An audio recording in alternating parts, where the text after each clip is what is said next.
Alrighty, howdy there, folks. Thank you for joining us for the season finale, the final episode of season 4. 19 episodes, can you believe it? But our very last episode of the season. I'm Matt Paolizzi. I'm Sam Brungo. We had an awesome conversation today with Pittsburgh Steelers legend, Hall of Famer, Penn State. Oh my gosh, I can't even explain what it was. Being a Pittsburgh Steelers fan and a Penn State fan, talking to Franco Harris today, it was unreal. Joining us for this episode, we had associate producers Jordan Mansberger and Will Pegler. Guys, how's it going? How's it going, guys? Good to be here. Thank you. Thanks so much for letting me hop on this one. It was awesome. Franco Harris, man, it was sweet. It was an awesome interview, awesome conversation. Awesome to be a part of. He was a super nice guy. So yeah, that was just a really cool experience, especially as a Steelers fan and a Penn State fan. Just really getting his perspective on his whole career. Just great. Fantastic conversation. Definitely awesome to have both Will and Jordan hop on for this one with us. And we're going to get to it to show you guys that interview. Please stick around towards the end because, again, this is the season finale. So we're going to give you guys a nice little recap of some of the big guests and everyone that we've talked to this season. Go back to listen to those episodes if you haven't. And it'll also be my very last episode. So I'll make sure to get the tear ducts going for everybody out there. But before we do that, let's jump into this interview with Franco Harris.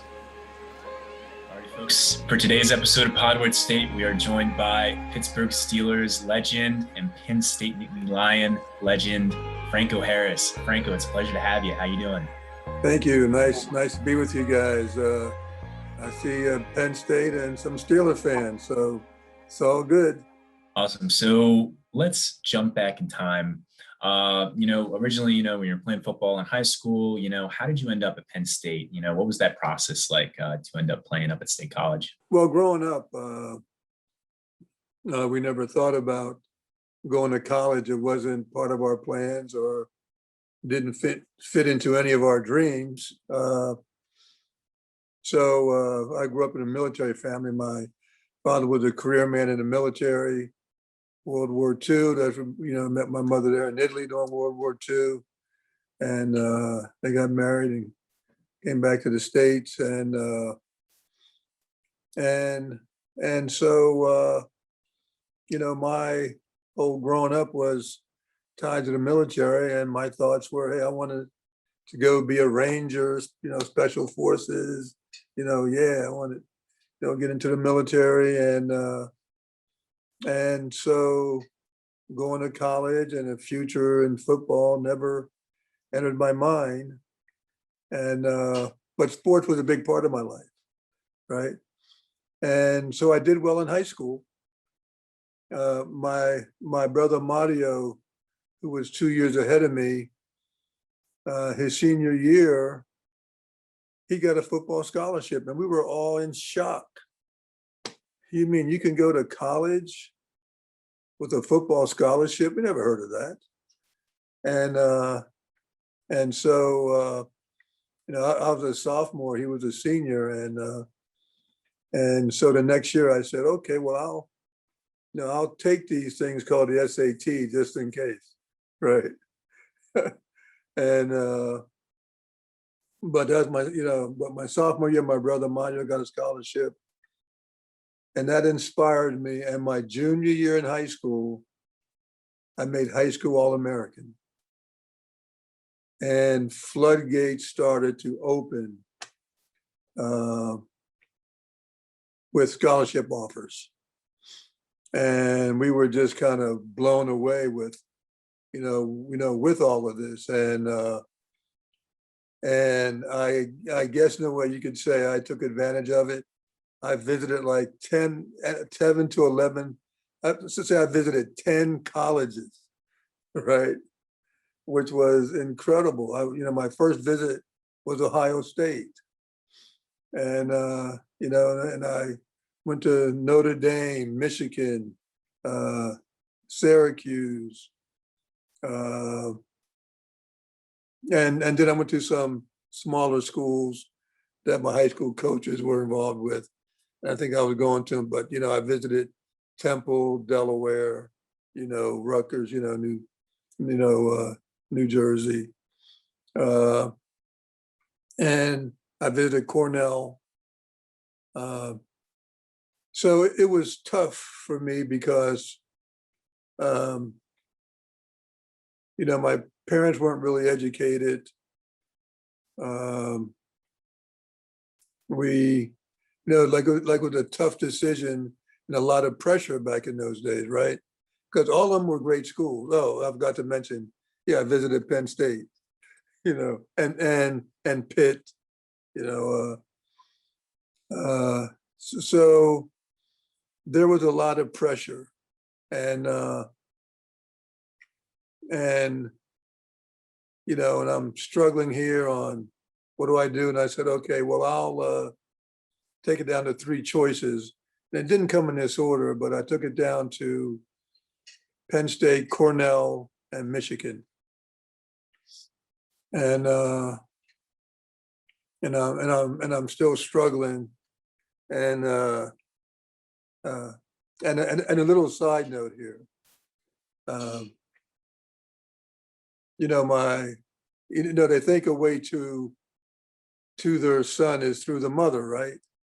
I mean, that's how you really get, if you win the mother over, you got the boy. So, so my mom being Italian, every school, if they had an Italian on their coaching staff, that's who they sent to my house, right? And the story goes that the coach from Michigan was trying to tell my mom, no, Joe Paterno, he's Puerto Rican, he's not Italian. So, and so it kind of gets down to him. And my mom always says, and she spoke very broken English, and Mr. Paterno, he's bringing me the biggest box of chocolates. So I said, okay, Mom, I'm going to Penn State. But it was a tough choice. But in my gut, it told me Penn State. Now, a lot of times you have to go by your gut, right? But it was, it would keep me up at night. Coaches were always calling and saying, you come here, come in there. And I chose Penn State and Joe Paterno. And I know it's a long story getting to it, but I guess it gets to, I never, thought I'd go to college, never, but go through that experience and then get to Penn State and be there within a great program, right? And also Joe really stressed, going to class and getting your education. Now, when I got to Penn State, I want to say that never once, I know this seems strange, it sounds like I never planned anything, but never once did I think about playing professional football. Never entered my mind. We never talked about it. You would think that us guys being on the team, we would talk about going pro. Didn't talk about it. Didn't think that, I would be a pro. My whole thing was I was going to graduate, and I studied hospitality, hotel, food service. And my thing was, hey, I'm gonna go out and, get a job. Professional football was not part of it. But what was interesting was that there was no question that I was going to graduate in 4 years. That just wasn't like a question. Being at Penn State, no, we're going to graduate, get education, graduate, and go out into the world and work. And really not knowing at the time that, Penn State football played some of the toughest football in the country. My freshman and sophomore year, we were ranked number 2 in the country. My senior year, we were undefeated to the last game and ranked in the top 10. So, we had some great football teams. So we had a great program and it prepared us well, right? But we just weren't talking professional football. And like, I want to say that, Joe was tough, right? But fair. It was always fair, but he was tough. And so little did I know, people were telling me, Franco, you're going to be drafted. About midway through my senior season, I'm saying, wow, I'm saying, okay, yeah, to tell me, I'm going to be drafted. And they would ask me, Franco, where do you want to go? I'm thinking Miami, Dallas, LA. I wanted to get out of the, the cold weather and all that kind of stuff, and go to some bright lights.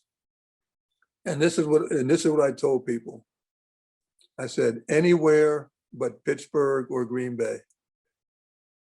That's exactly what I told people. Anywhere but Pittsburgh or Green Bay. And I told that to my agent. I said, I don't want Pittsburgh to draft me. And he said, oh, they won't draft you. They don't need running backs. And so long and behold, not one team called me.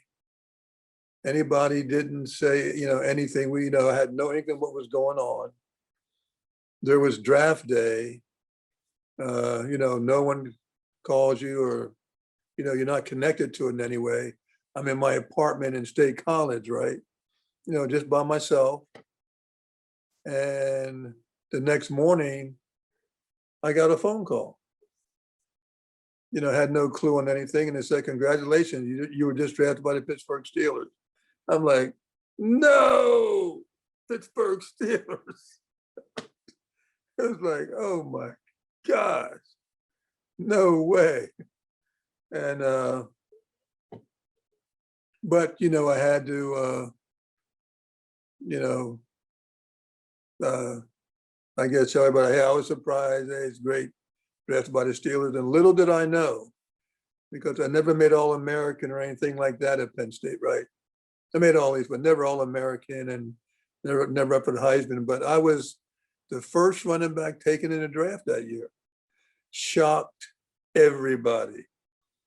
I was taken in the first round. Shocked everybody on the team. I mean, no one in their wildest dreams would have thought that.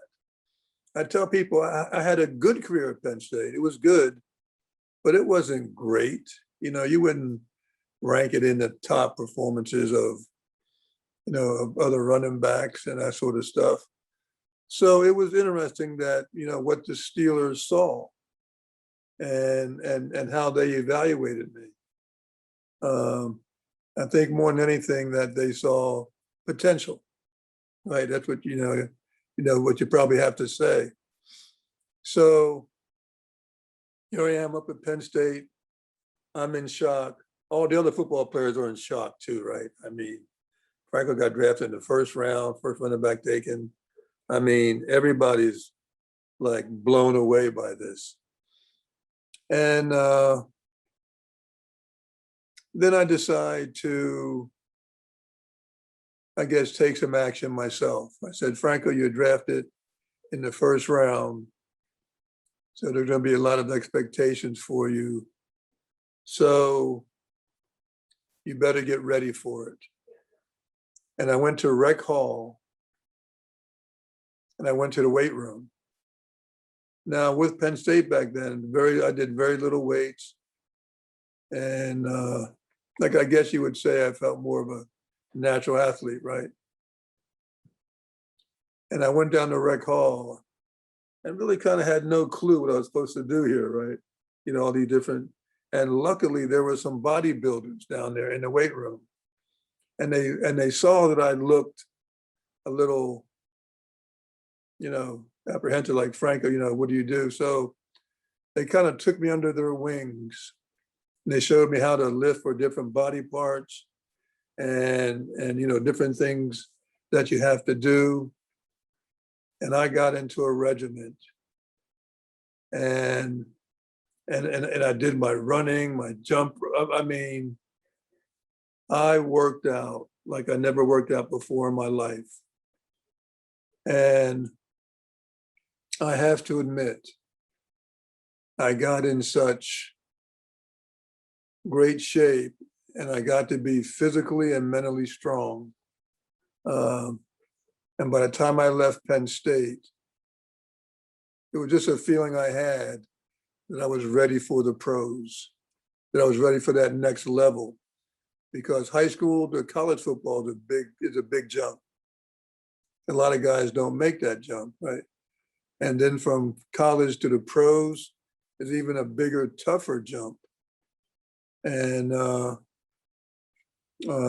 but I was ready for it. And but I do want to say one thing, that at Penn State, Joe Paterno used to yell, you know, everybody go to the ball. You know, he would yell like, Harris, go to the ball. You know what I mean? And, you know, he would be yelling, go to the ball, because that's where the action is.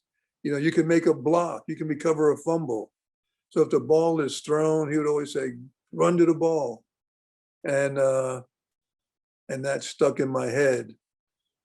And as you know, that this one play was voted the #1 play in 100 years of the NFL. Now, can you grasp that? I still can't grasp it. 100 years of the NFL, and this one play is #1. I mean, that's pretty incredible. And you know, that came from, you know, having that voice in my head, go to the ball, go to the ball. And that made that play happen. And that working out, after I got drafted in February until I had to go to camp in July, that working out at Penn State and working with the guys there changed my whole life and my whole attitude and my whole direction, you know, that got me ready for the pros.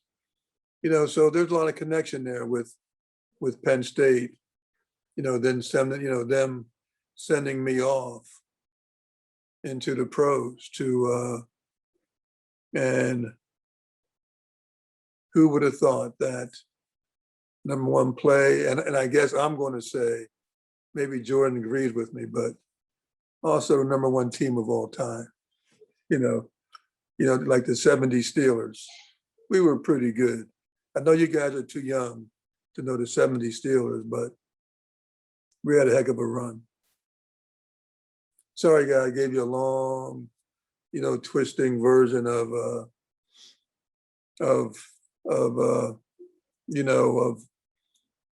really not knowing where I was going.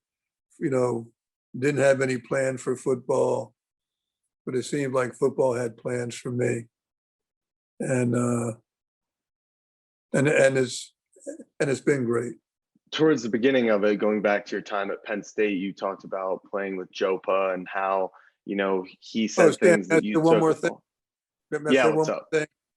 I'm saying it because you have a beard too. Joe Paterno had a no hair policy, right? No facial hair. But I had like a mustache in high school. I got detention for having it and all that sort of stuff. And Joe Paterno took me in with it, which was strange.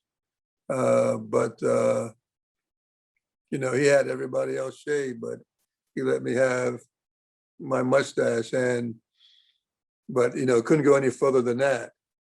Then as soon as the season was over, my senior year at Penn State, I grew some more facial hair. As soon as the season was over, right? I'm a senior now, so not under that restriction anymore.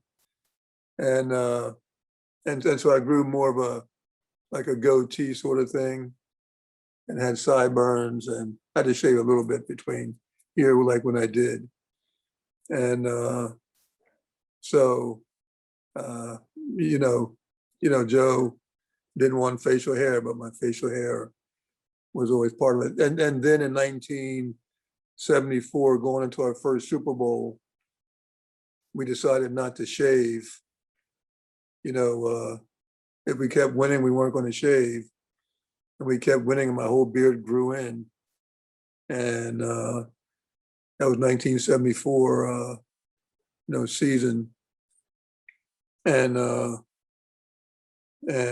so we called it the championship beard, So, but interesting that the facial hair thing with Joe, and then going to Steelers, and it grew into the full beard sort of thing. I was just going to ask about if you had any specific memories of Joe, but I guess you kind of just answered it right there. Like, what was it like to play for him? I know you mentioned earlier talking about how he would say, go to the ball, and that stuck with you. And then this story with the beard, that lined up perfectly with what I was about to ask. But I was just going to ask, what was it like to play for Joe? And if you had any specific memories about, your 4 years at Penn State, because obviously he's such a legend in the college football world. Well, first of all, getting a scholarship was huge and big back then. And our family, we had 9 kids, so none of us were, going to college. My dad had military pay, so that wasn't going to pay for anybody going to college. So as I said, we never, it wasn't part of our, plans. But going to Penn State and getting a scholarship and being there with Joe, like, you really don't get it until you look back sometimes, when you're going through it at that time, and, we're 18 to 22 years old, we look at things differently. And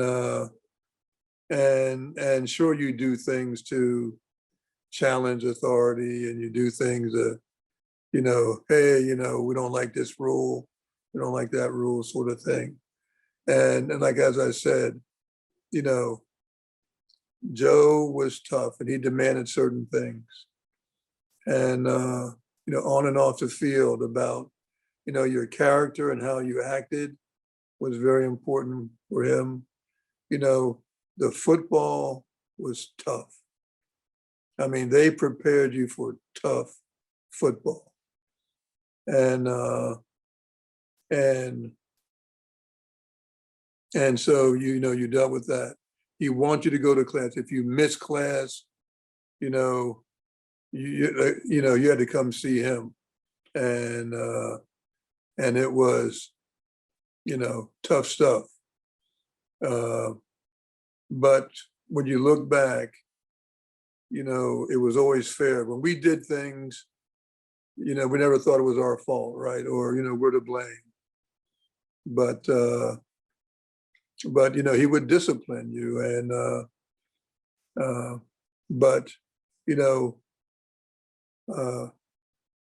it was for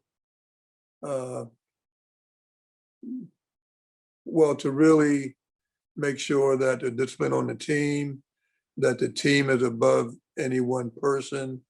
He made sure that you realize that. And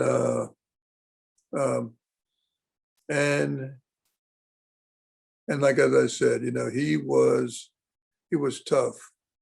So when I look back, I said, how do you handle, like, around 80 to 100 young men, 18 to 22? I said, that's not easy. And also young men that are full of themselves, right? Because everybody comes from high school and they're a star.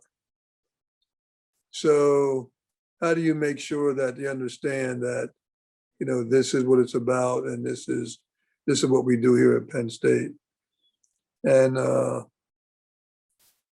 like, I want to say this: the day you graduated, you were Joe's best friend then.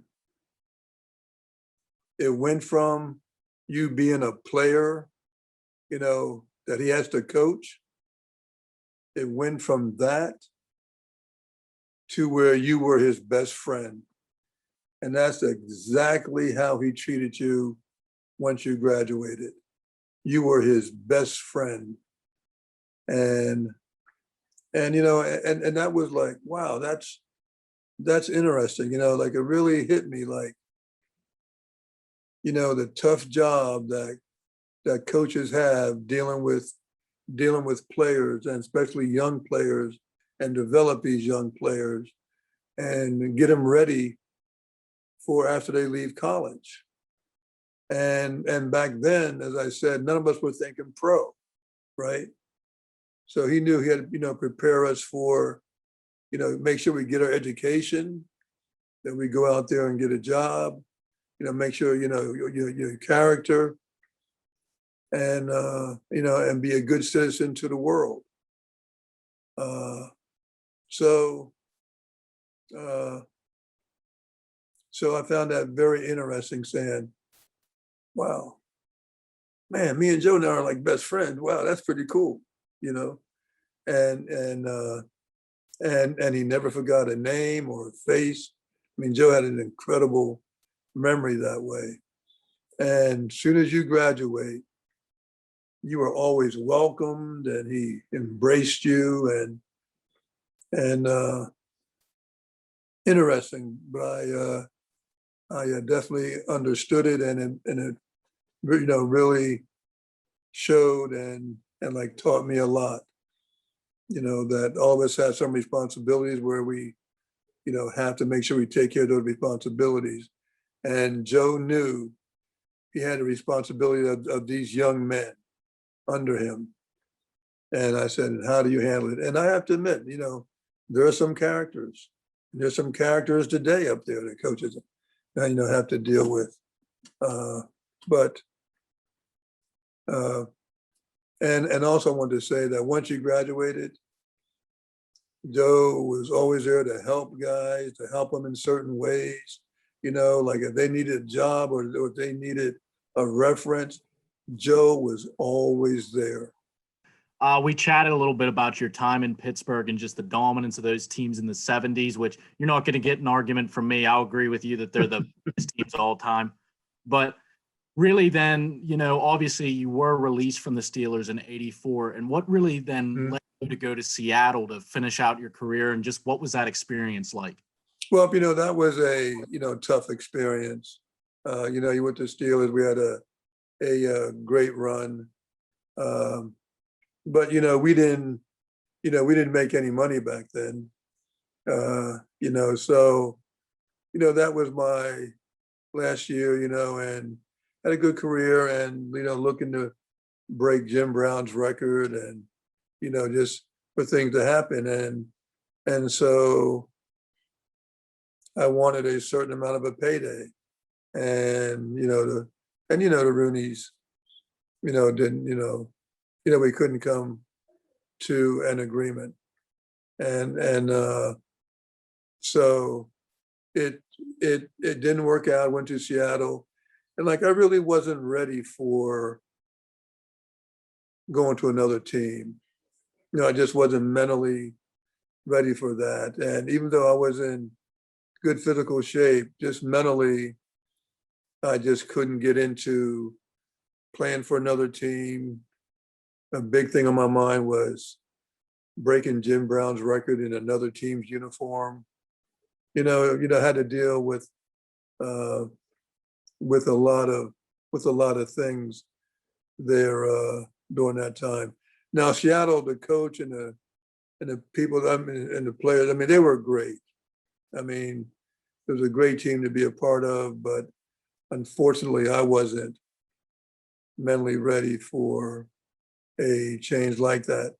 And like back then, in the 70s, early 80s, it wasn't something that happened a lot where you would trade it, there was no free agency and all that sort of stuff. So there wasn't that much movement, as there is now and that sort of stuff. So it was it was a tough, challenging time. And so, when the season ended, I put my my college degree of food service hospitality to work. And, I started a bakery business. And, I started a food distribution business. And that morphed into the bakery business. And it's been beyond my wildest dreams. So that's where my education part came in.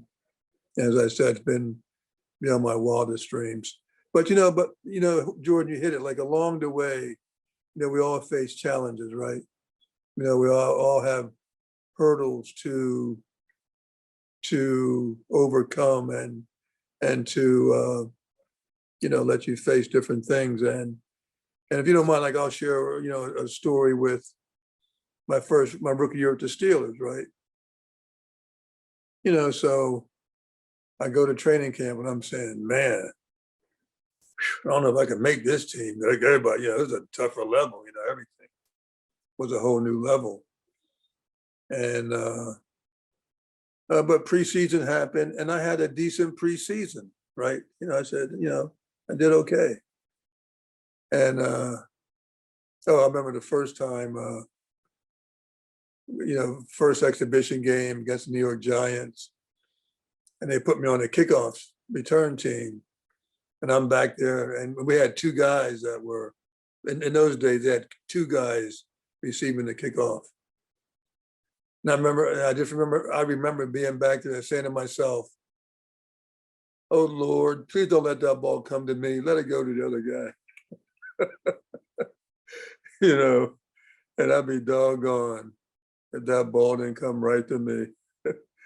And I, got it, ran up in there. I got hit so hard. I mean, I said, man, I said to myself, man, I've never been hit like this before, and, but I, went on for the preseason and had a decent preseason. And then the regular season starts, right? And the other running backs are hurt who usually were starting. So it's like, Harris, you have to get in there. And playing the Raiders, right? Oakland Raiders.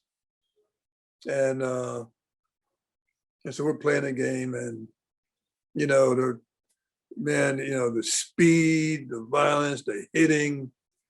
I mean, it was like off the charts. I'm like a deer in the headlights. I'm like, oh my gosh, and I didn't have a very good game. And, I'm on the bottom of the pile that said, we're going to kill you, rookie. I'm saying, oh my gosh, didn't have a very good game. Next game I played and I fumbled and then we ended up losing the game. Now I'm in the doghouse, right? I'm in the doghouse. Next game they didn't play me and, and coaches aren't paying attention to me. And so these were challenging times. And I just said, Franco, don't lose focus. Okay, keep working out, keep, stay focused, and always be ready. I kept working out hard and, trying to be mentally focused and strong, but they were tough times. And it wasn't until about the fifth game into the season where running back got hurt. It was funny because I was telling myself, said, Franco, the next time they put you in there, they'll never take you out. Isn't that amazing for a rookie to tell, to say that to yourself? Next time they put you in, they'll never take you out. So the running back got hurt against Houston Oilers. I had to go in there.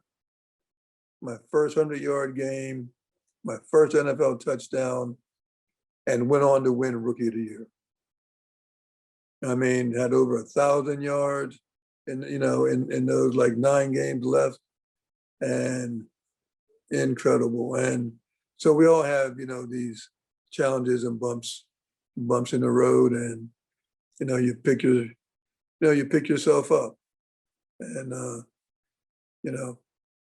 so and I like to say that my 4 years at Penn State made a big difference in that, and then always doing things later on. The thing with Seattle was tough, but I had to come back and I had to start from the bottom again, right? I had to start something new.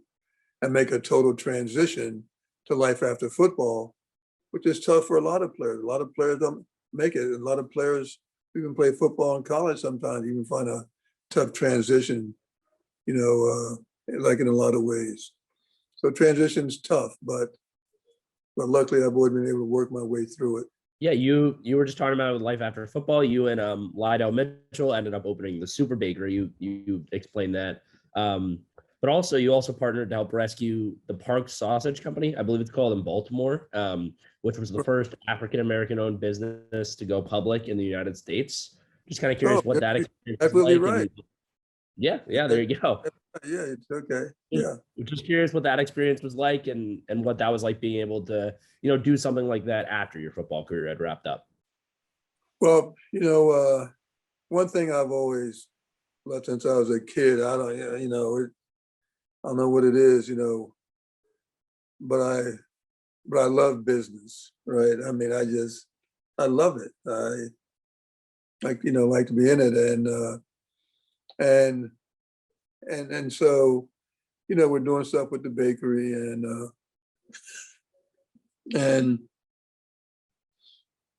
all of a sudden, Park Sausage comes available, and I remember Park Sausage from when I was a kid, growing up in Jersey outside of Philly, and Park Sausage was all around that area, and I heard they were going under bankruptcy, and so me and Lydell, we talked about it, and we said, hey, you know what, let's buy it. We remember it when we were kids, and then we learned more about the history when we were investigating it, because we didn't know a whole lot about the history and the background of it. And it really was an interesting history, where the first African-American company to ever go public. And so that was, quite interesting. And like also, being an African-American company at that time, right? And having a significant presence in the marketplace, and to have a strong brand in the marketplace. So we bought it, and we're happy we did, and we're it's still in the marketplace, but we're going to find ways to continue to grow that brand. But business has always been something that has been of interest to me, and so we're glad that we connected with the Parks brand. Franco, I have a quick story for you that will lead to a question eventually, but just hang tight for a minute here. So I was talking to my parents last night. Both of them, like I mentioned earlier, are from Pittsburgh. My mom told me that this story, that prior to the '76 Super Bowl, she was in 5th grade, and she had a writing competition the week before the game in school. The winner, the winner of the competition would get a Baskin-Robbins coupon for a Super Bowl Sunday, they called it. The competition was to describe your favorite Steeler, and she chose you.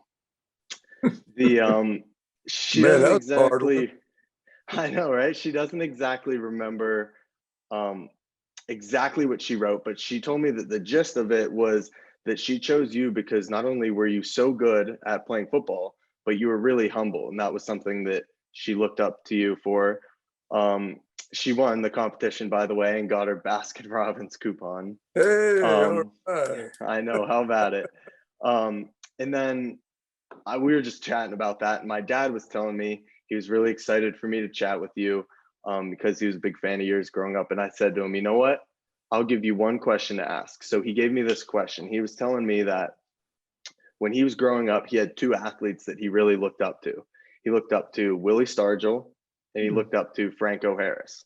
And although both of them were really talented athletes, he looked up to you guys because both of you were men of integrity. So his question for you is, who's someone that you looked up to that helped you become the person and athlete that you became? Well, you know what? along the way, I was, very blessed to have great coaches. Well, really, I started out with, I mean, my parents were great parents. Like my dad in the military, so his schedule was a little rough. Like my mom's schedule was tough because we had 9 kids, right? So, but like they were wonderful. But getting involved in sports really helped, as I said, and having great coaches along the way. But like I'll just say a couple stories too. One when I was in, I think, 3rd grade, and the teacher asked and said, this week could you bring some cans of food to school because, we're going into Thanksgiving and some families need food. And I remember saying to myself, what?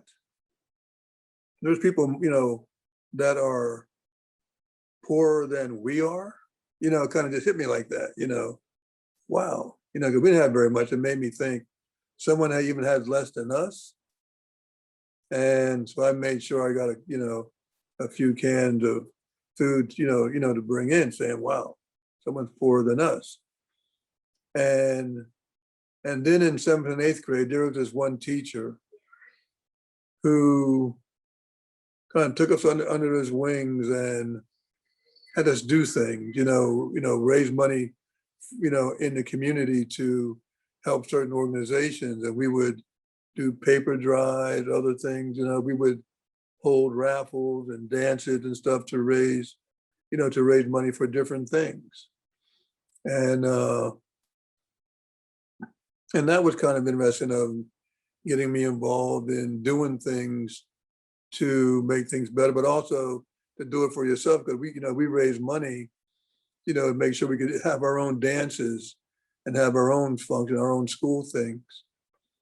And so that, teacher had a, impact on me. And then I would, like I would say, I've always been around. I mean, high school had great teachers, had great sports, like our class was an incredible class, and we're still very tight as a class from my high school years. So, I've been, just very blessed that way. And up at Penn State, Joe did so much for Penn State, and I'd always be observant that way. And we didn't do a lot at Penn State to get involved in things, but once in a while. But I observed Joe. And then when I came to the Steelers, old man Rooney was very involved in the community. And I remember telling myself as a rookie, like one day I want to, do more in the community, and I guess, I can say that, my career kind of took off, and it really opened the doors to meet a lot of people and meet a lot of people who are doing a lot of great things in the community. And like I would connect with them, when I think back of the different organizations and different things that I was involved in, it just makes you feel good that, can you make a difference? And like also, I guess, you look at it where, like I always say, like I always, tell people that, that, always behave and always act in a way, and you thinking that your little brother is always there. Always think that what you do out there in the world, that your little brother is by your side. And, what do you want your little brother to see? And, and the fact, life has been good to me, and I do want to give back. And it's something that I don't think about, and it's something that say I don't like pursue and all that sort of stuff, but I guess in a way things always come to me, right? And I remember saying my first couple of years in Pittsburgh, I'll get involved, and a couple of years later, that things will be fine. We won't need to do things. Wow, man, was I, a young kid thinking that, we could change the world in a couple of years, and you find out that no, there will always be things to do. People that will always need help. I went and visited a guy yesterday. We had celebrating his 20th year of one of these community organizations, and along the years, I would do things with him and do things with him in these last 20 years. And so he's celebrating his 20th year and did a big interview, and he interviewed me. And it just makes you, thank a lot of, people out there doing a lot of good things, and he's one of them. And I'm on the board of the Heinz Endowment, and they do so many great things in the city and touch so many lives. And so it just makes you feel good that there are a lot of people out there that are doing a lot of good things and that want to make a difference. And if I could play a little part in that, if I could help in a little way, I want to try to do that. So. Oh yeah, no, sorry. No, I just wanted to say real quick, I really appreciate that one piece of advice you gave. Always imagining like your little brother is right next to you and how you act in life. As the oldest of two, I have a little brother. I'm definitely always thinking about him and, what's best for him. I was always very protective of him when I was younger. And I still have a side of me that's still protective of him now. So I really appreciated that one bit of advice that you gave.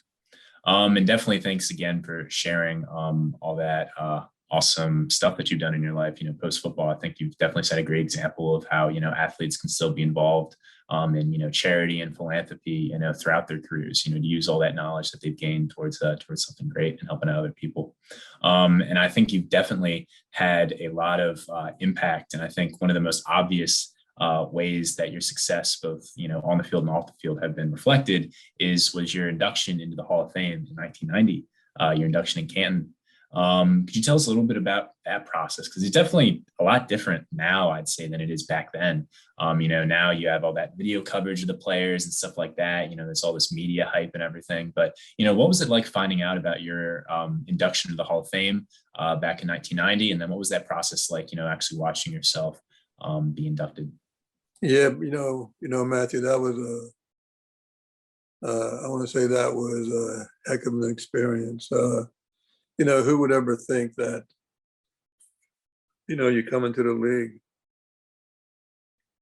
and that, like, first of all, like we'd have the team that we have and what we accomplished on the field during the 70s. Unbelievable. And 4 Super Bowls out of my 12 years with the Steelers, 6 championship games, 4 Super Bowl wins, 4 Super Bowls and 4 wins. And, just unbelievable what the team accomplished, myself, what I accomplished personally. And it's interesting because I told myself, what could be better than what we accomplished in the 70s as a team and also my, what I had personally for me during the 70s. What could be better than that? People are saying, "Oh, Frank, you're going to the hall," and I'm saying, "Yeah, but nothing can be as good as what I experienced during my 12 years. It was unbelievable." And so we go to the Hall of Fame, and it was a great honor being inducted. And but I'm saying, like what we had, man, was just, as I said once again, what could be better? And then when they put that gold jacket on, I put my arms through the gold jacket. It was such an unbelievable feeling. It was like the whole history of football entered my body. That every little kid that ever, picked up a ball or put on a uniform, it seemed like it all went through me. It was like, oh my gosh, it was, like this feeling that, this is what it's all about. And, the history, the remnants of it all. And I'm saying, and that whole history just like was so overwhelming. And I tell people that, you know what, putting on that jacket is the number one thing, because, it engulfed everything. It's bigger than the Steelers, bigger than me. I mean, this is huge. This is the whole history and world, from the first kid that played it to all the colleges that played it before the pros, and, and all the, everything to do with it. Just, man, it was an awesome feeling. And I tell people that was the greatest moment, putting on that gold jacket. So Franco, we saw this last week with the NFL draft, but you are still very involved with your teams, the programs. We see you come up to Beaver Stadium and meet people and stuff. Why do you choose to be part of, these alumni groups that you're with? Not all players come back, and not all players are so involved as you are. So why do you choose to be involved in Penn State community and be involved in the Pittsburgh Steelers community? Yeah, now you guys won't believe this, but I have to tell you this. So I'm at Penn State for 4 years, right? You know what my teammates say? They say, "Franco, when you were at Penn State, we didn't even know you could talk." I'm serious. No, I was more of a shy, quiet guy. Now they can't shut me up. What's up with that? You know what I mean? You can't shut me up now. But so like everybody is just like, like totally blown away and like surprised that how much I engage and and talk and like do things. I don't know, just all along life, I look at growing in different and in certain ways. And if my voice can help to make something better, if my appearance can help a community event, do better, I'm gonna try to be there, and to do what I can do.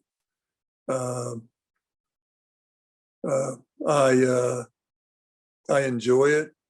I enjoy meeting people. And as I mentioned, if I can make a difference on and off the field, and I guess that's how I look at it. What are the things that can I do to make a difference? When I played football, I want to make sure, hey, Franco, can you make plays? Can you change the game around? You know what I mean? Can you do this? Can you do that? You know, and it's funny because when I trained at Penn State, I said I trained to do my best in the fourth quarter, right? Because that's when you win and lose games in the fourth quarter. And that's when you have to be at your best. So I'm looking at I'm in the fourth quarter of my life, you know? So, do I slow up or do I try to get out there and do my best, and do things? So at my age, I'm still out here going. I'm still keeping busy. I still love business. We're still moving ahead, doing a number of things. And, so I'll slow down when it's time for me to slow down, but it's just not right now. So a couple weeks ago, you had the opportunity to announce the Steelers' second-round pick, Pat Freiermuth, obviously. What did it mean to be able to announce another Penn State player going to the Steelers?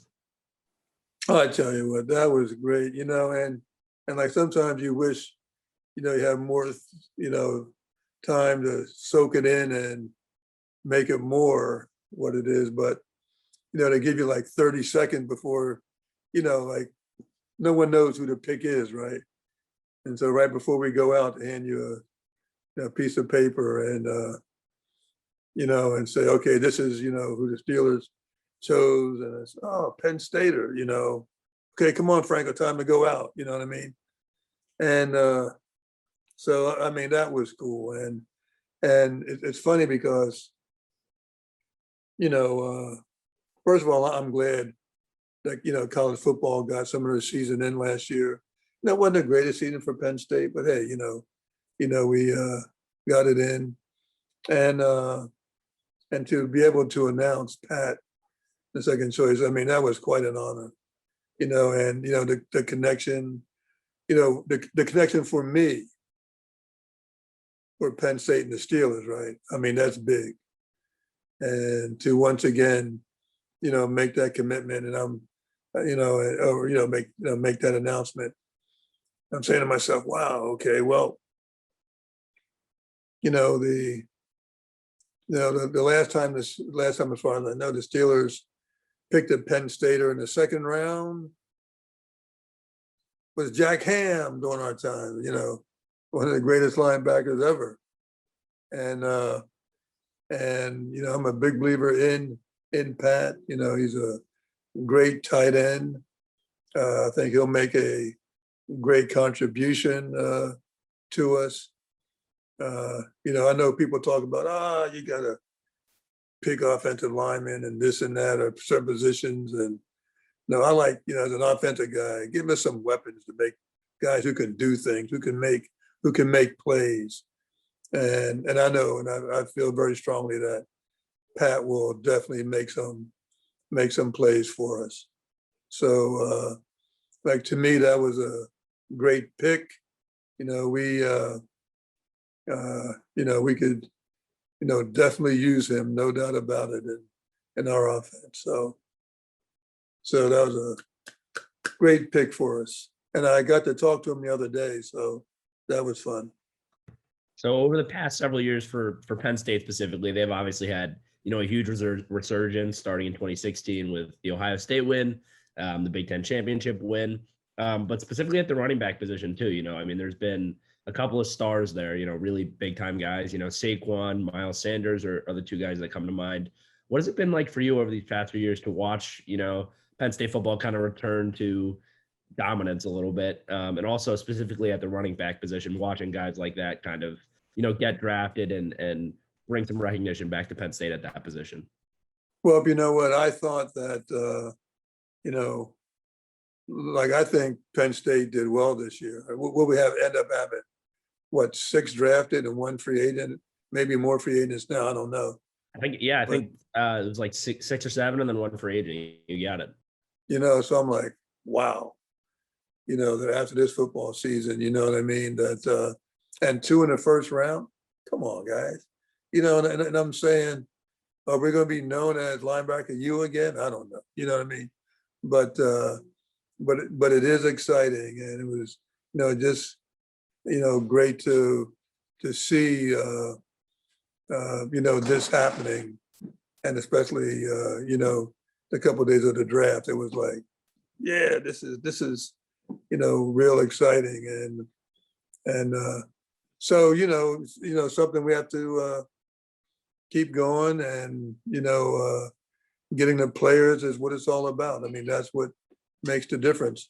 And that's why teams know that, that during the draft, you have to get the players. And no doubt these days, players have to feel that they have a shot at the next level. And so, I was, very happy with the draft, and I really wish the guys a lot of luck and good fortune. But we all know, very few make it to that next level, and it's tough and it's challenging. But but in a way, I always feel that Penn Staters are ready for that next level. I just feel that way. Penn State football. Thank you so much for your time today. It was awesome getting to chat with you. Speaking with a Penn State legend. I'm from Philly. I'm an Eagles fan, so the Steelers aspect. Yeah, I grew up an Eagles fan. There you go. But I changed. I made There this you way. go. I appreciate it. Now, and there's no doubt. I mean that Super Bowl, last one, that was Life-changing. Yes, that was. Waited a long time for that one, huh? Oh yeah. The first thing I did after I got back from watching that game at a friend's place, I picked up my phone and I called my dad right away, and I was like, we did it, Dad. Yeah, but I don't know. Are they going to do it again? Who knows? I mean, hey, I'm liking Jalen Hurts. So Yeah. hey, Awesome. listen, who would have thought the Steelers were the worst team in NFL football since they were founded in 1933 to 1971? They were ranked the worst team in NFL history, the worst. And then being the first team to win 4 Super Bowls and 6 Super Bowls, you know what I mean? It's pretty cool, So, but the Penn State Steeler connection to me is a very special connection. Just 2.5 hours down the road. Who would have thought? When I made that car ride, man, no one saw this history coming. I took the ride from Penn State to Pittsburgh. What a ride. I'd say so. And Franco, thank you so much for sharing your story of that ride with us today. Awesome conversation. Thank you so much, Franco. Thanks, guys, and good luck to everybody. And I guess spring and summer's, and summer's coming, so enjoy the weather. And let's get ready for next football season. And hopefully it's a situation where I can come back up there, hopefully see you guys. Alrighty, folks, and that was our great conversation with Penn State legend and Pittsburgh Steeler legend, Franco Harris. Definitely an awesome way to close out the season of Podward State with a guest of his caliber. Yeah, you know what? We had a great season. It's pretty cool to see where we started out a couple of years ago, just chatting with staff members about things going on in the town, things going on in Penn State. Now we're talking to people like Franco Harris. It's really cool to see where this started and how it's going. This season's been awesome. We've chatted with a lot of cool former Penn State students and former Penn State athletes, as well as local officials and people running for races. And it's been really cool to talk to some of these alumni and give them a spotlight to share their story. So if you haven't yet, go back and watch some of the old episodes and let us know in the comments who your favorite guest was for the season 4. It's been really fun. We've had so many, just list them off. I know our interview with Journey Brown earlier in the year was a highlight, just how heartfelt and sincere he was. I know that's one that I think about a lot. Conversation with DJ Newbo we had as well, this awesome sort of different perspective that he has as a professional basketball player overseas. And of course, Don King, we interviewed the director of Saturday Night Live. Awesome conversation. Tom Verducci, one of the maestros of the MLB currently in media, was great to talk to. Lisa Salters, I wasn't on for that episode, but Sam, I think you can say how cool that one was as well. And then also Paul Clifford, CEO of the Alumni Association. Just so many great, awesome people, plenty of others that I didn't get to name. Go through our records and check through all those awesome episodes. Highly recommend every single one of them. Yeah, there's no better way to end the season with this episode, but at this point, we would like to thank our co-founder, Matt Paolizzi, for, starting this awesome podcast 4 semesters ago back in 2019. Here we are on season 4. Like I said, we've came so far, and I just wanted to say that I appreciate you as a friend and as a mentor. And, this podcast probably would not be here without you, and I appreciate you letting me come on, even though I kind of bullied my way on, and I hope that in the next coming semesters and years, me and Grace and Jordan and Pegs and whoever else may join can carry on the legacy that you, Ogden, and Mitch Stewart started. So from the bottom of my heart, I appreciate you, brother.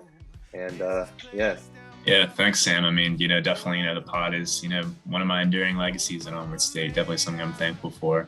We're recording this the night before I graduate from Penn State. I'll be graduated by the time this gets popped up. But it's definitely kind of surreal.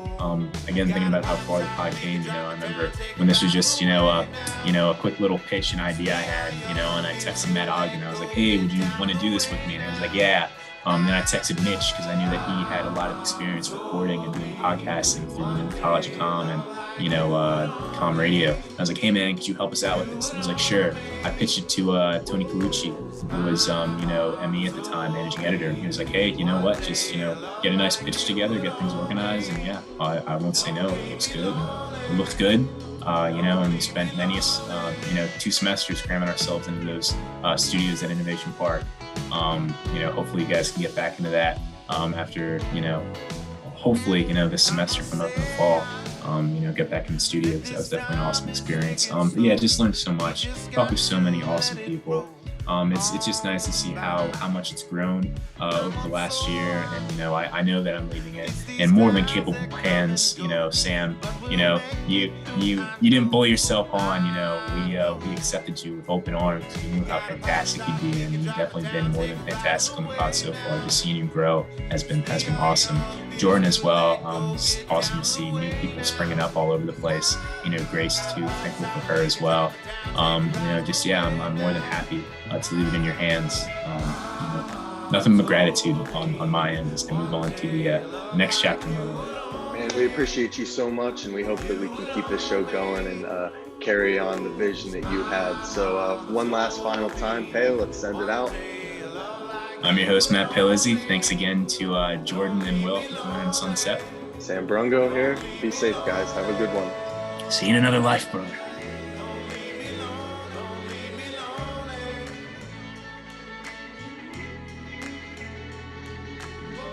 Podward State is an Onward State produced podcast. Onward State is an independent, student-run Penn State news site that works to generate honest conversation in the hopes of enriching the Penn State community. The show was founded by Matthew Ogden, Matthew Paolizzi, and Mitchell Stewart in 2019. The show is hosted by Samuel Brungo, Matthew Paolizzi, and Grace Cunningham. Executive producer, Samuel Brungo. Associate producers, Jordan Mansberger and Will Pegler. Editor, Samuel Brungo. Podward State releases episodes weekly and features discussions about all things Penn State, including sports, news, student life, and entertainment, which will be available on Spotify and YouTube.